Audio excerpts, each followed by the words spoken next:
I continued the work with all my disabilities of my body. తర్వాత నా శరీర బలహీనతలు ఎన్నున్నా కూడా వాటన్నిటితో నా పని పరిచర్య మరి కొనసాగిస్తూ I am standing to minister the word of God. దేవుని వాక్యం పరిచర్య చేసేదాని కొరకు నిలబడుతున్నాను. My knees are paining.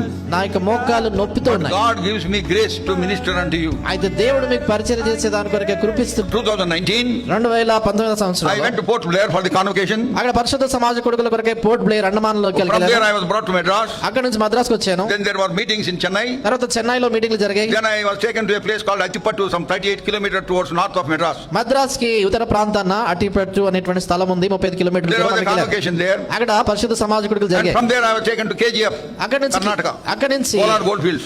Kolar gold fields అంటే కర్ణాటక తీసుకెళ్లారు. By road.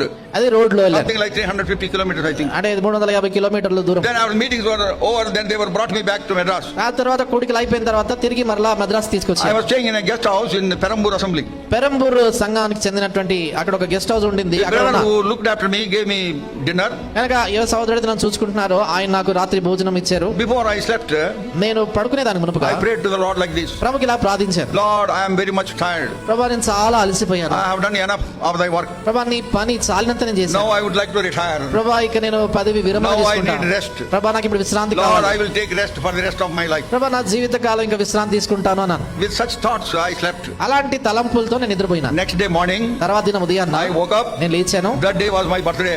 ఆ దినం నా పుట్టిన దినం. That brother Solomon, who was looking after me, brought me a cup of coffee at 6 o'clock in the morning. కనుక నన్ను చూసుకుంటున్నాడు ఆ సహోదరుడు సోలమన్, ఆయన ఉదయకాలం 6 గంటలకి కాఫీ తీసుకొచ్చాడు. As I was sipping coffee, నేను coffee తాగుతుండగా I asked that brother, read the verse today in the calendar. ఆయనతో ఆ సహోదరుడు చెప్పాను, క్యాలెండర్ లో ఈ దిన వచనం ఏంటో చదవయ్యా అన్నాను. When he read, I was shocked and surprised. ఆయన చదివినప్పుడు నిజంగా నాకు ఆశ్చర్యం కలిగింది, విభ్రాంతి How కలిగింది. true is he?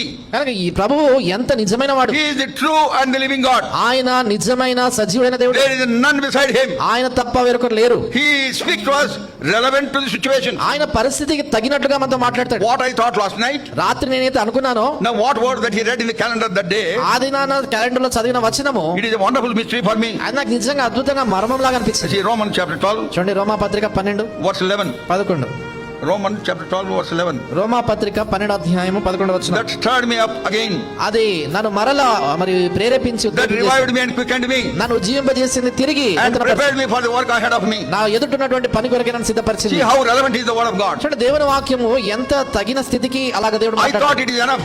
నేను అనుకున్నాక చాలని. Lord, I want to retire. ప్రభువా నేను ఇంకా విశ్రాంతి I want to తీసుకుంటా. take rest. నేను ప్రభువా ఇప్పుడు కొద్దిగా విశ్రాంతి కావాలి What అన్న. word was there? అయితే ప్రభు ఏమన్నాడు చూడండి, Romans 12:11. Roma 12:11. Not slothful in business, fervent in spirit, serving the Lord. ఆసక్తి విషయంలో